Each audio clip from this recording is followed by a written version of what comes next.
उसको कटौती की गई है।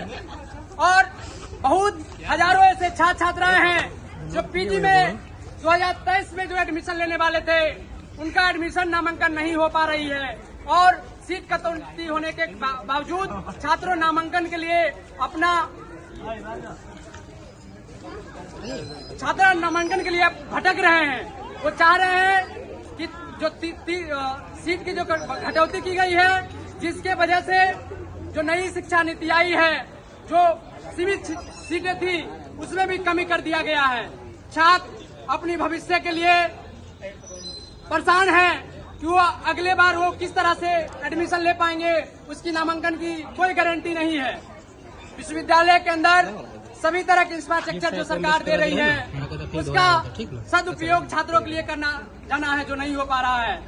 सरकार दूसरी तरह कहती है कि बेटी पढ़ाओ बेटी बचाओ का नारा देती है, लेकिन इस दौर में कैसे छात्र अपनी नामांकन लेके वो कैसे आगे की पढ़ाई को कर पाएंगे, जब सरकार दूसरी तरफ शिक्षा को मोटिवेट कर रही है और एक तरफ से उसकी सीट कम की जा रही है।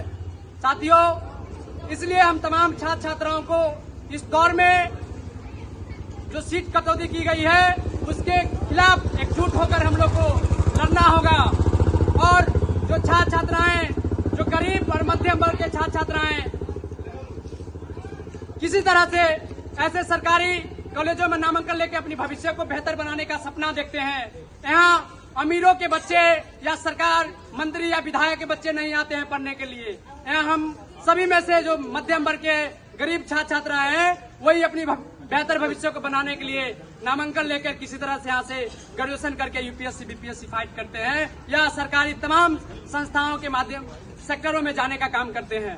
लेकिन इस दौर में जो बच्चा ये अपनी भविष्य को बनाने के लिए पढ़ाई करना चाहते हैं, सरकार उसको शिक्षा से दूर कर रही है।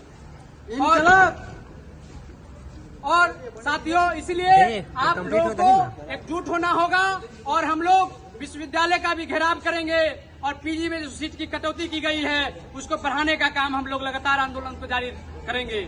अगर हमारी मांग पूरी नहीं होती है तो हमारी लड़ाई तब तक जारी रहेगी जब तक हमारी मांग अधूरी रहेगी। साथियों, आप जानते हैं कि जो आरबी कॉलेज कैंपस के अंदर सीनेट ने जो 4 विषय में पीजी की पढ़ाई के लिए जो साइंस आर्ट्स में दिया था, 4 सब्जेक्टों में, उस पे ये दे दिया गया कि सीनेट में पास कर दिया गया, लेकिन बाद में उसमें रोक लगा दिया कि अब ऑनलाइन जब ऑनलाइन करने का जब समय आया तो उसमें रोक लगा दिया गया कि आपको इस बार पीजी में नहीं मिलेगा। हम लोग इसके लिए भी आंदोलन करेंगे और छात्रों के लिए लड़े हैं, इसलिए छात्रों इस बात को समझे और छात्र संगठन के माध्यम से उस लड़ाई को तेज कर लागू करें, ताकि आप आने वाला समय में आपके ही पड़ोसी, आपकी ही बहन, आपके ही भाई जो इस विद्यालय में पढ़ेंगे उसका नामांकन कैसे हो पाएगा। आप तो किसी तरह से यहाँ से पढ़ के निकल जाएंगे, लेकिन आने वाला जो समय है उस समय में उन्हें नामांकन के लिए भटकना पड़ेगा, उन्हें शिक्षा के लिए प्राप्त करने के लिए परेशानी झेलना पड़ेगा। इन तमाम परेशानियों को लेते हुए आपको लड़ना होगा और अपनी मांगों के लिए आगे बढ़ना होगा। साथियों, इसी तरह मैं अपनी बातों को विराम देता हूं और लाल सलाम जय भीम पेश करता हूं। साथियों।